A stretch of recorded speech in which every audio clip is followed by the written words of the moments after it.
No. No, stay where you are. Do not break the stillness of this moment, for this is a time of mystery, a time when imagination is free and moves forward swiftly, silently. This is the Haunting Hour.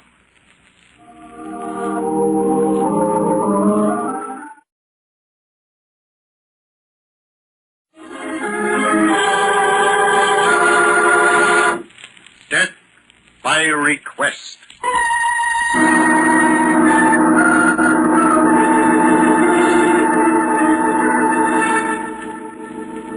A man sits quietly by his fire, his eyes drawn to the shifting, darting tongues of flame. The crackle of the burning wood breaks in upon the silence, and the man stirs comfortably in his chair. Roger Stevens is at peace with the world. Lost in the stillness of his study, the goodwill of the universe seems crowded into this man's successful life.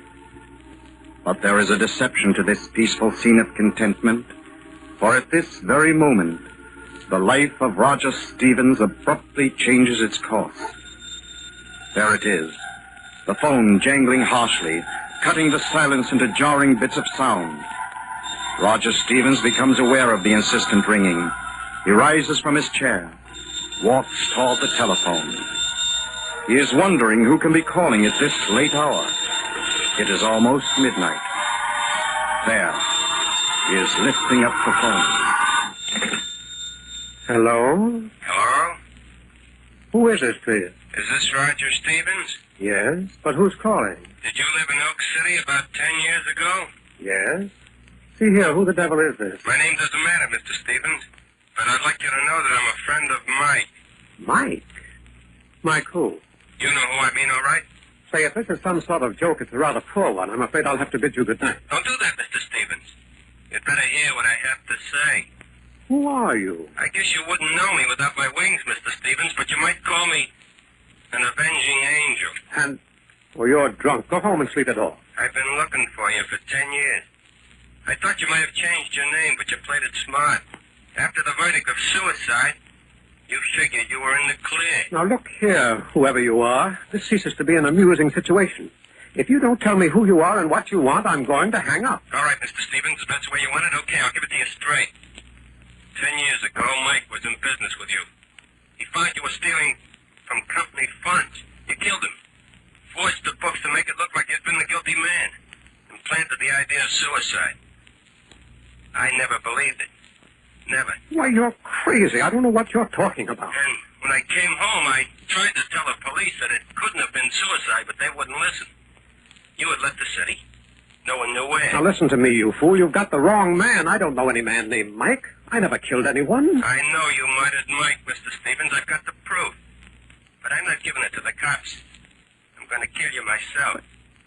I'm going to make you suffer like Mike. Now, look, I tell you, you're wrong. I don't know who you are or what you want. If this is some joke... You know it's not a joke. Now, look, if you don't leave me alone, I'll call the police. That's a good idea, Mr. Stevens. Why not tell the police you're a murderer? It might be better that way. It would clear Mike.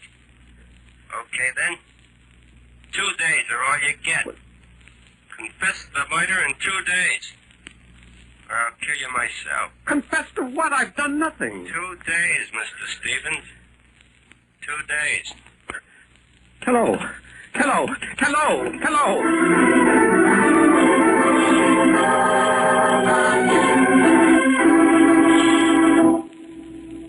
Now, I've heard stories like this before, Mr. Stevens. There's no cause for alarm. But this fella threatened to kill me, Lieutenant. Naturally, that's part of the routine. These practical jokers have rather wild imaginations. Lieutenant, I'm not yet convinced. Take my word for it, then. I've been a police officer for 20 years, and I know a phony threat when I hear it. As for this murder you're supposed to have committed, well, I'm afraid the verdict is not guilty.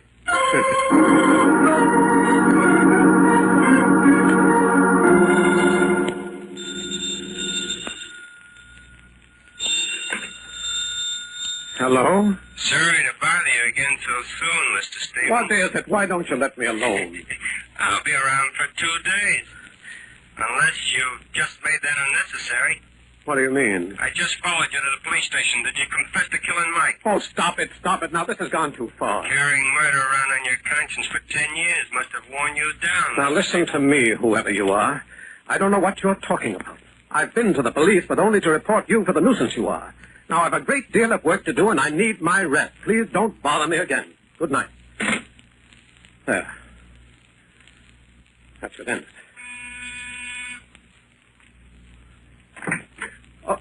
Oh, Walter. Come in. I'm glad to see you. Sorry to disturb you this late, Roger. But I noticed a light in your window as I was passing by.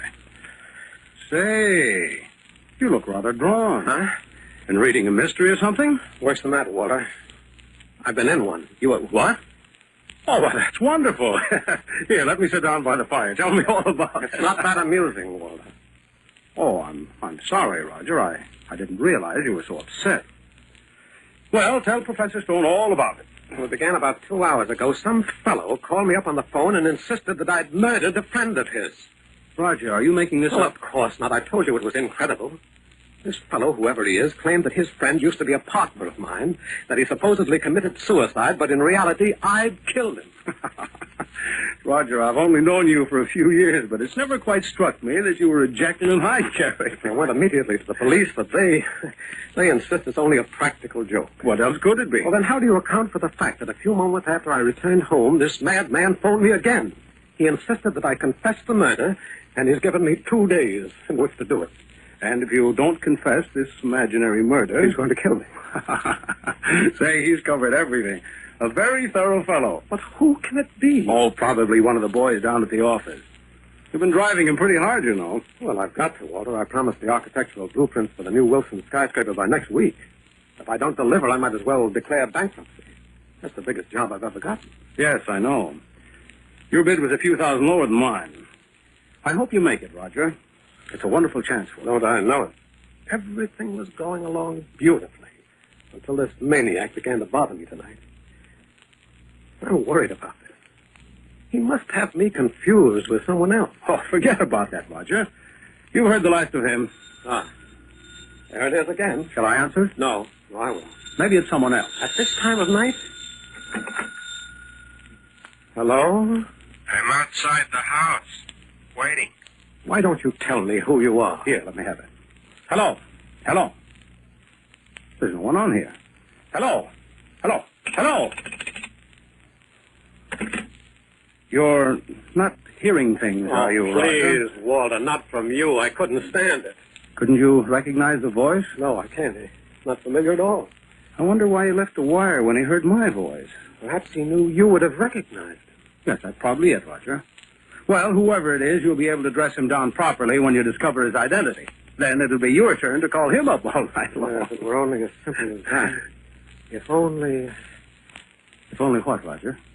Oh, nothing, Walter, nothing. Well, I'll be getting along, Roger. You look as if you need some rest. I hope I can get it. Better see to it that you do. You have to be in shape for those Wilson building blueprints tomorrow. Somehow they seem unimportant now. Look here, Roger. You're letting this thing get the better of you. Now, hold on to yourself. Don't let this jokester upset you. Thanks, Walter. I'll be all right. That's the boy. Well, have a good night, please.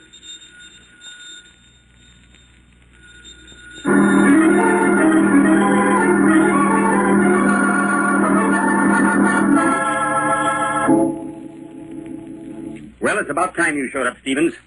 I've been waiting here for you at my office for an hour. Well, I'm very sorry, Mr. Green. I came as quickly as I could. Do you have the blueprints for the Wilson building? Well, you know, it's quite an assignment, Mr. Green. I'm aware of that, Stevens. But your company promised those plans would be ready for me this week. I've got to start construction the day after tomorrow. Well, you'll have them, Mr. Green. I'm finishing them this evening at home. Very well, then. I'll expect the blueprints no later than to noon tomorrow. Well, they'll be ready. I promise you that. And if you fail, Stevens, you're through as an architect. I promise you that.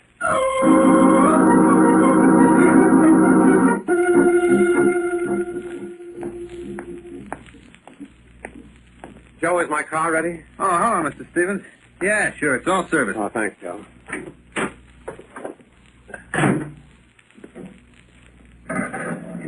Oh, say, Mr. Stevens, Yes, Joe. some fella passed by and left this message for you. Who was he? I don't know. I never saw him before. All right, Joe. Thanks. Okay, Mr. Stevens. Mike and me are waiting. Tell the cops the truth about the murder. You'll have one more day. Best regards, the Angel.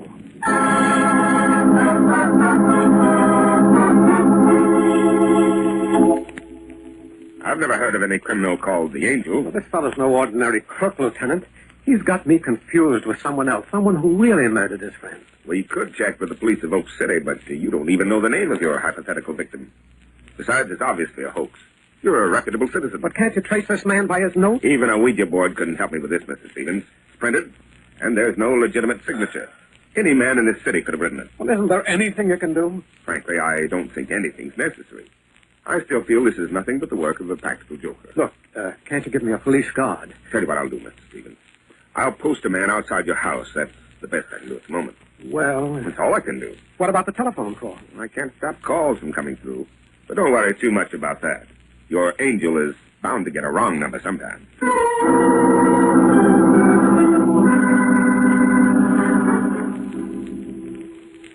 All these plans for the building. I've got to finish them.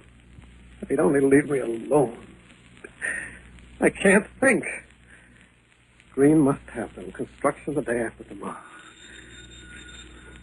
No, I won't answer. Why doesn't he let me alone? If it only stopped ringing. Hello, Mr. Stevens? I've been waiting for you to pick up the phone. I know you're there. That's all right. You don't have to answer. I guess you're tired. 10 years of hiding would be tough on any man. But it'll soon be over. Just one more day. Good night, Mr. Stevens. It won't be long now. Hello. Hello. Yes, Mr. Stevens. Operator. Yes, sir? Quickly, trace that call that just came to my apartment. What was that, Mr. Stevens? I said trace that call I just got. I don't understand, sir. There hasn't been a call to your apartment for 2 hours.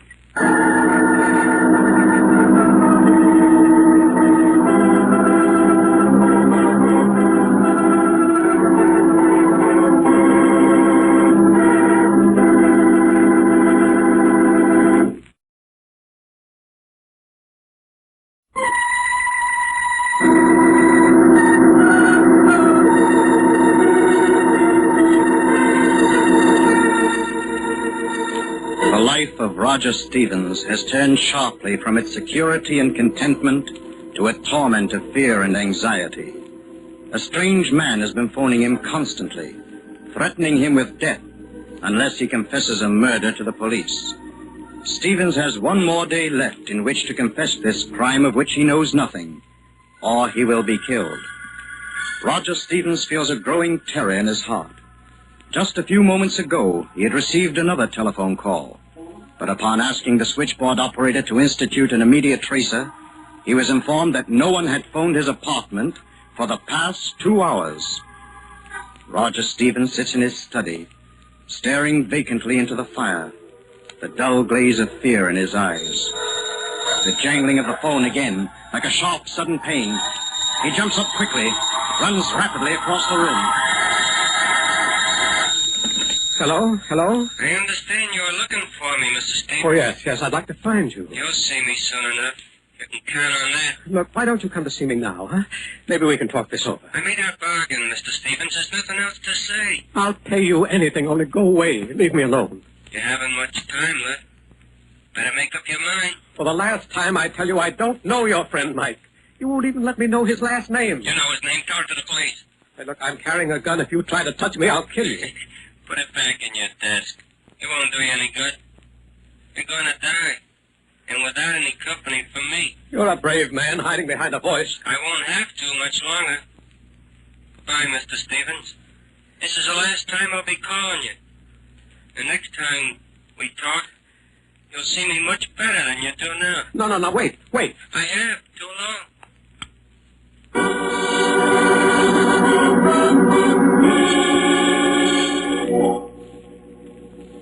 Yeah, I know, Mr. Stevens, but a private detective has other things to do besides running around looking for comedians. Mr. Harris, I'll pay you any price you want, but I must have your protection. Sorry, Mr. Stevens, but I can't take the case. But the man who's been calling me is a dangerous criminal. He's threatened to kill me. If he does, it'll be a joke on him. Oh, Oh, I'm sorry, but you see, I've heard so many similar cases to yours. How do you account for the telephone call to my apartment? Well, maybe the switchboard operator is in on the gag. Or maybe it's your imagination. It wasn't my imagination. There was such a call. Well, whoever your friend is, he's covered all the angles. Then will you help me? No. No, Mr. Stevens, I'm afraid I can't. It's not in my line. When you have a murder on your hands, look me up.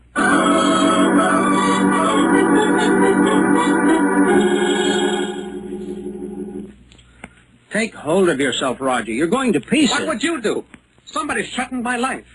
I don't know him. I don't know what he's talking about. You know, it's just possible that this whole thing is real. I know it is. I know it is, Walter. You've got to help me. What can I do? Stay here in my office with me, Walter. Stay with me. You'll never come near me with you around. I can't do that, Roger. Oh, it's ridiculous. He wouldn't dare harm you. He's just trying to frighten you. I'm not sure. I don't know. How can I take a chance with my life? Listen, Roger, you've got to get a grip on yourself. Green wants those blueprints by this afternoon. You know what it means if you fail to deliver them. I don't care. I can't finish this. But you must. It'll mean the end of your business if you don't. I don't care. I don't care. I can't do it. Roger, come to your senses. Green will be here at any moment. Now, what did you tell him? Tell him just what I've told you. I'm giving up the plan. The Wilson building can be built by somebody else. You take it over. Are you sure of all this? Yes. You made up your mind? Yes. Good heavens. Leave me alone, will you? All right, Roger. You know what you want. You go over to my place and wait for me there. I'll speak to Green when he arrives. I can stay with you, Walter. Of course you can, Roger. Now, don't worry any more about those telephone calls. We'll fight this thing together. Thanks, Walter. You'll hurry, won't you? As soon as I can, Roger. Here, I'll walk to the elevator with you. He said I had until tonight. It'll probably end then.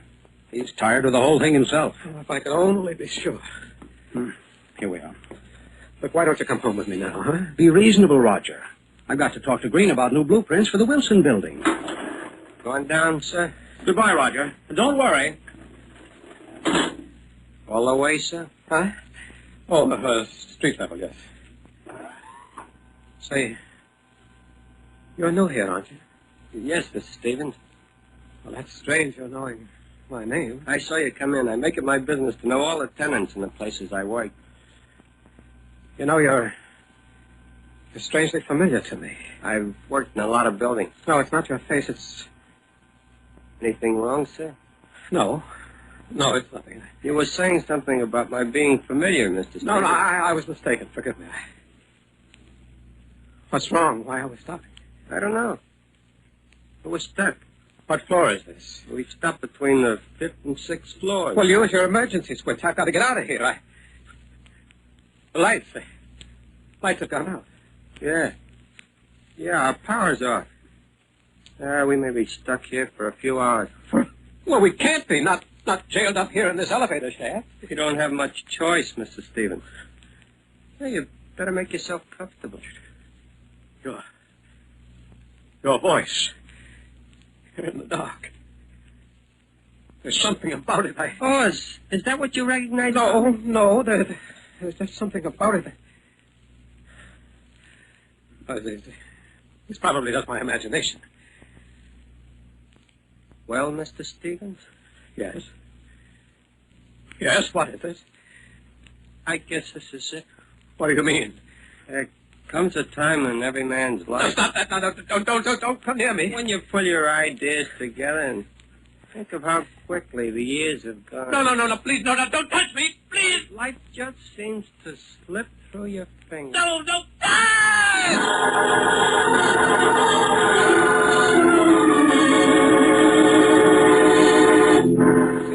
All right, everybody, stand back. Give him a little air, will you? What's wrong here? What happened to Mr. Stevens? The elevator got stuck in the shaft, sir. Mr. Stevens, well, he sort of went to pieces. Stevens, wake up, man. Wake up.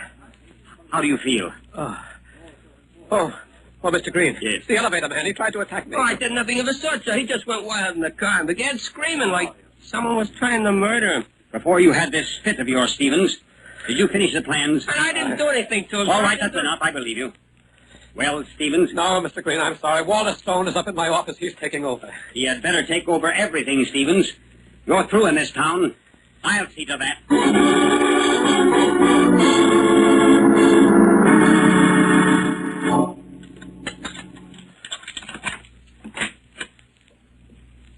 Hello, Roger. Oh, hello, Came Walter. home as quickly as I could. Old man Green was a bit of a problem. It took a lot of convincing that I could finish the plan. Don't talk to me about the blueprints. I'm not interested. Oh, what you need is a good rest. Go away and forget about this morbid joke. You still persist in calling it a joke, huh? I'm sorry, Roger. Walter, this is my last night. I haven't gone to the police to confess. I'm afraid. I'm terribly afraid. What happened to you in the elevator? Oh, I don't remember it too clearly. I thought the operator was the man who's been phoning me. I spoke to him on the way down in his car. He told me he was just talking to pass the time when you suddenly seemed to go crazy. Maybe I am. I don't know. Take it easy, Roger. It's over. Oh, it'll never be over.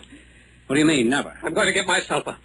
You really are going crazy. I don't know the man who's been calling me, but I can't take this any longer. I'm going to tell the police the truth. The truth? Yes, Walter. 10 years ago, I did murder a man. His name wasn't Mike. It was George Matthews. He was my partner. Great Scott, Roger. It's unbelievable. Why do you think these calls began to drive me out of my mind? If it was just a joke, I'd have ignored these phone calls. And you did kill George Matthews in Oak City. Yes, in Oak City. How did you know it was Oak City? Why, I never told you I lived in Oak City. I never told you it was Oak City this fellow Mike was supposed to have been murdered in. Look, Roger, stop imagining. I told you it's all over. And the plans for the Wilson building. You wanted that contract. You always did. Excuse me, Roger. There's a phone. I've got to answer. No, Walter, I'll answer that phone. Maybe it's our friend. Roger, I think it would be better if Back, Walter, I'm going to answer that phone if I have to knock you down first. Hello? Hello? Yes? Well, I guess it's all finished, Mr. Stone. I understand you got the contract. Boy, you should have seen Stevens in the elevator. He almost went nuts. Would you mind repeating that? I said he almost... Wait. Who is this? Go on. What's the rest of it? Who is this? You're not Mr. Stone. He hung up. Roger, please, put that gun away, Roger. I once warned the voice over the phone that I carried a gun. Didn't he tell you? Put it away. We can talk this out man to man. Yes, Walter, you made the same mistake I did. You were too greedy. It never works out. That call that the switchboard operator denied receiving. You planned that also, didn't you? I didn't know you'd killed a man, Roger. I asked the operator to say she hadn't received any calls, but it was all part of a harmless plan. It was all an accident. I just wanted to frighten you into not finishing the plans. I needed the contract. Walter, you've given me a brilliant idea. Stay away from me. Stay away. No, Roger. Please, it was only a joke. Glad you didn't get the last laugh. Roger. No.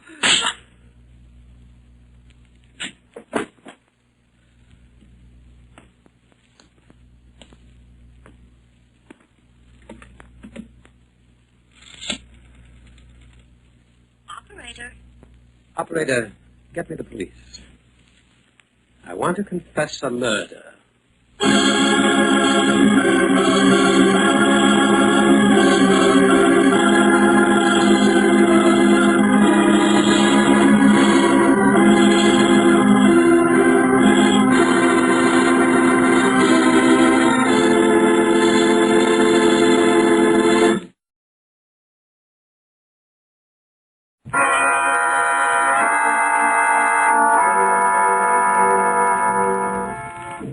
From shadows and stillness, mystery weaves a spell of strangest fascination, charging the mind with doubts and fears. For mystery is a strange companion, a living memory in the haunting hour.